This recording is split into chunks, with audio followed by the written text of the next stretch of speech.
Good morning, history classes. It is Wednesday, April 1st. Happy April Fool's Day. Not going to be any jokes this time around for me or anything. Wanted to address a couple of things before I get into the lecture portion for today. First of all, today is Census Day. 2020 is a census year. We do the census in the United States every 10 years. That means we have to go in and count hopefully everyone living in the United States, which obviously is a huge task. We have more than 350 million people who live here. Um, and your family has likely gotten something in the mail to that effect. Participation isn't due today. That's not what Census Day means, but it is very important that we all participate because the census is how federal money and federal representation in Congress gets parceled out. So really need everyone to participate so that we get all Oklahomans counted, and the federal government, it's how they disperse funds to the nation. That's how they count the number of representatives that we have in the House of Representatives. So make sure that your family participates today. Ask your parents today if they have sent in their census form. You can also do it online. And maybe see if there's, if they haven't done it, see if there's any way you can help with doing it. Domino theory video. Some of you pointed out to me yesterday that the History Channel kind of pulled a fast one on me. That page that link went to for the Eisenhower speech used to have a video right up at the top of Eisenhower making the speech. It doesn't anymore, as I found out yesterday. So after I get this uploaded, I'm going to send you guys just a short email with the replacement video, the link to that, so that you can watch that. It's not going to be Eisenhower speaking so much as it is a variety of presidents throughout this time period from the 50s through the early 70s, I guess, talking about the need to not allow one government's falling to the communists to produce this chain reaction of dominoes falling. With the map assignment, I know that the maps that I put up there were not blank maps. I apologize for that confusion. What I want you to do, though, I changed those to regular labeled maps so that you can see the countries that are around the countries that are in question. So what I want you to do is look at Vietnam, Chile, which is on the South American map, of course, and Nicaragua, which is on the Central American map. Look at the countries that are immediately around them.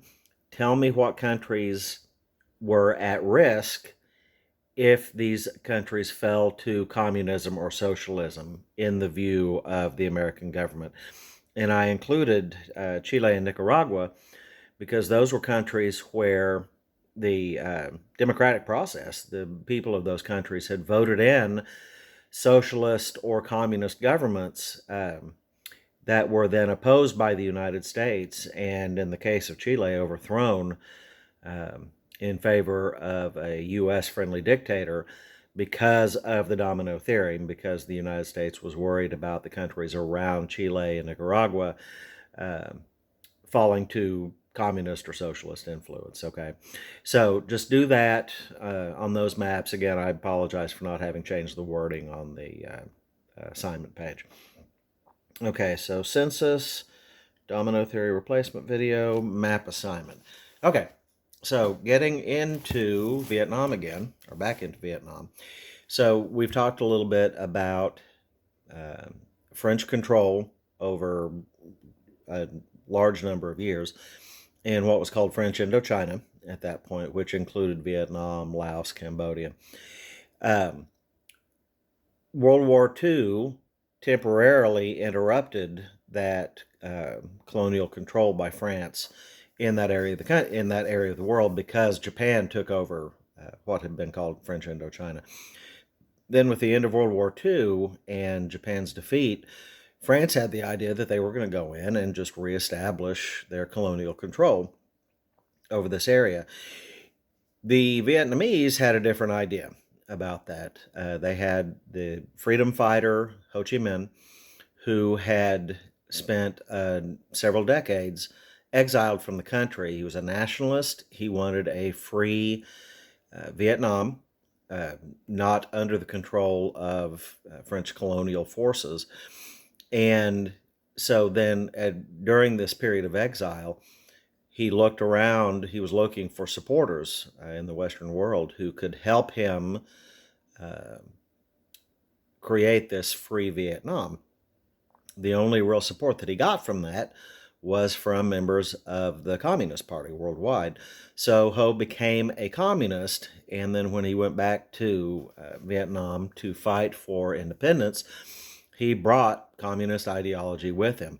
So that puts the United States in the bind. First of all, we want to help our allies, the French, and we also want to combat the spread of communism in Southeast Asia.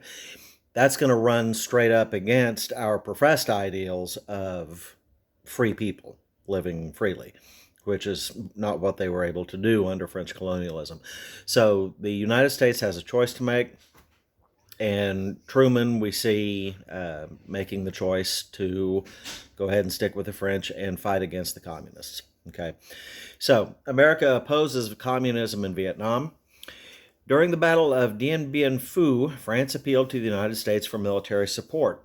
Okay, this is back in 1954. The French have gone in. They've gotten cornered militarily at Dien Bien Phu. They've appealed to the U.S. for military support. President Eisenhower was willing to supply money, but not soldiers. Ike would not commit American troops to defend colonialism in Asia.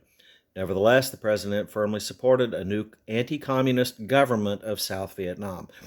So we're going to come in and say, okay, we're not going to send troops, but we like this government of South Vietnam because they're very anti-communist. The problem being that this new government in South Vietnam is also going to be very corrupt and not responsive to the needs of its people. Okay, America channeled aid to South Vietnam in different ways. In 1954, the United States and 7 other countries formed the Southeast Asia Treaty Organization, or SEATO. Similar to NATO, SEATO's goal was to contain the spread of communism in Southeast Asia. The United States provided economic and military aid to the South Vietnamese government, led by Ngo Dinh Diem. Diem was an ardent nationalist and anti-communist, so theoretically, the ideal person that we want leading South Vietnam. Although he lacked popular appeal, his anti-communism guaranteed American support. When it came time for the 1956 unification elections, where they're going to try to create a new unified Vietnam, American intelligence analysts predicted that Diem would lose to the more popular Ho Chi Minh. Rather than risk losing, Diem refused to participate in the elections, a move made under the auspices or the approval and support of the United States government. By 1957, a communist rebel group in the South, known as the National Liberation Front, or NLF, had committed themselves to undermining the Diem government and uniting Vietnam under a communist flag. NLF guerrilla fighters called Viet Cong, you're going to hear a lot about the Viet Cong in anything that you read about the Vietnam War, launched an insurgency in which they assassinated government officials and destroyed roads and bridges. Supplied by communists in North Vietnam, the Viet Cong employed surprise hit-and-run tactics to weaken Diem's hold on South Vietnam. Diem's own policies also weakened his position in South Vietnam. A devout Roman Catholic in an overwhelmingly Buddhist nation, Diem did little to build a broad political base. Instead, he signed anti-Buddhist legislation and refused to enact significant land reforms. His lack of popular support hurt him in the Civil War against North Vietnam. Only the support of the United States kept the unpopular leader in power. It's a very famous photo from this time period that I want to show you. Okay, this is a picture of a Buddhist monk lighting himself on fire, committing suicide by lighting himself on fire, if you can imagine. This is a protest against the Diem government and the anti-Buddhist legislation that this American-backed leader was putting into place. After his election in 1960, President John F. Kennedy took a more aggressive stand against the communists in Vietnam. Beginning in 1961, he sent Special Forces troops to South Vietnam to advise the Army of the Republic of Vietnam on more effective ways to fight the communist forces. By 1963, more than 15,000 American advisors were fighting in Vietnam. So Kennedy is going to be the first American president to actually send troops into Vietnam. They were called advisors. They were actual combat troops going into war against the North Vietnamese and the South Vietnamese rebels, the Viet Cong. Okay. Although U.S. advisors fought bravely and achieved some success, Diem continued to alienate South Vietnamese citizens. By late 1963, his regime was in shambles. Buddhists protected his restrictive policies, occasionally by setting themselves on fire. And, you know, when you sit down in a public square and pour gasoline over yourself and set yourself on fire, by the way, don't ever do that, that's really going to get a lot of worldwide attention. And this monk has, did that. And that was one of really the big images that is going to start turning the American leaders' opinions against Diem and South Vietnam, and concluding that they need to replace him. The Kennedy administration eventually concluded that South Vietnam needed new leadership. Working behind the scenes, Americans plotted with anti-Diem generals to overthrow Diem's government. On November 1st, 1963, this is right before Kennedy is assassinated in Dallas, Diem was removed from power and himself later assassinated. Okay. 3 weeks after Diem's fall, an assassin's bullet struck down President Kennedy. Vice President Lyndon B. Johnson was sworn in as the new president. Johnson was a Cold War traditionalist who held a monolithic view of communism. For this Cold Warrior, communism in the Soviet Union, China, and Vietnam were all the same.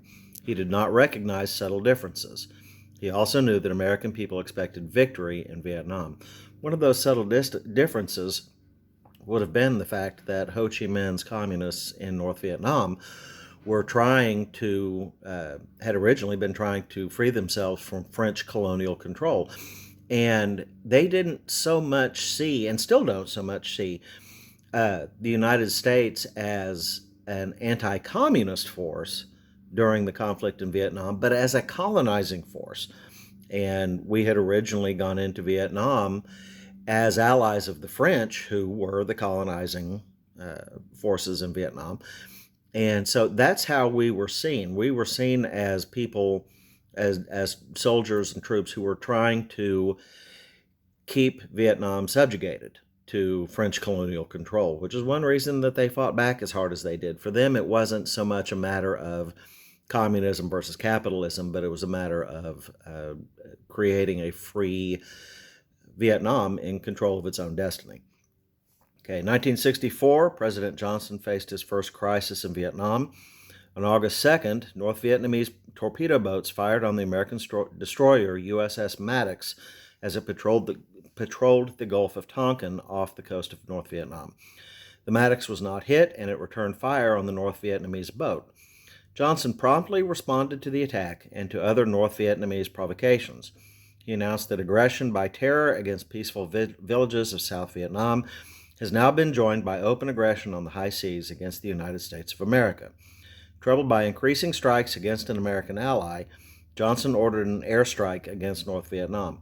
It's the first time we're going to go in with this overwhelming American military power, which is going to be kind of the story of Vietnam, is that, we get into Vietnam, it's a very small country. The North Vietnamese and the Viet Cong at least seem to us to be a pretty ragtag group of fighters, thinking, we've just won World War II, we've just fought North Korea to a standstill in that country. We should be able to go into Vietnam and clean up in no time because we're the United States and we have this huge military. And it's not going to work out that way because the war in Vietnam is a very different kind of war, particularly than World War II, which always had the front lines. You knew where the enemy was and where you were fighting them. Vietnam wasn't like that. The enemy was all around you. There were no defined front lines, and it was a form of guerrilla warfare for which the United States was not set up to win. But this is the first time you're going to have Johnson going in with this massive airstrike, massive bombing campaign, which is going to characterize a lot of the American response throughout the rest of the war. Okay. The president next asked Congress to authorize the use of force to defend American troops. With little debate and only 2 senators voting against it, Congress agreed to Johnson's request and passed the Gulf of Tonkin Resolution. The resolution authorized the president to take all necessary measures to repel any armed attack against the forces of the United States and to prevent further aggression. The Gulf of Tonkin Resolution was not a declaration of war. It allowed the president to take defensive measures to protect American troops, prevent further aggression by the North Vietnamese. It was not a declaration of war, but that's how Johnson took it. The resolution gave Johnson tremendous war powers. It allowed him to commit U.S. troops to South Vietnam and fight a war against North Vietnam without ever going back to Congress to ask for a declaration of war. All right. So this is really kind of the beginning of the American ramp up to involvement in Vietnam, 1964, 1965. And this is eventually going to end any chance of a second Johnson term in office. So Johnson's come in November of 1963 after John Kennedy was assassinated. He served out the rest of Kennedy's term. 1964, Johnson is, I guess you could say, reelected. He hasn't been elected to the president before 1964, or to the presidency. But he's elected in November of 1964 to continue as president. But by 1968, his policy of involvement in Vietnam has made him hugely unpopular and the target of a lot of the counterculture protests and things that were going on as part of what we think of as the 60s, the hippies, the anti-war protests and things like that. And so in 1968, he makes the decision to not run again because he knows he's going to lose. And that's what gives us the rise of Richard Nixon, about a month before I was born. So when I'm born December 1968, Johnson is still president, but he's what we call a lame duck. He's already been... he's still in office.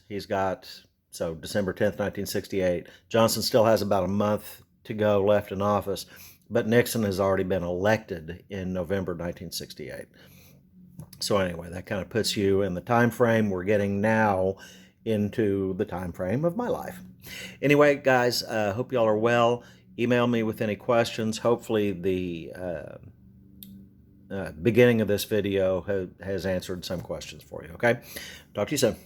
Oh, and get those journal entries into me if you haven't already, due yesterday.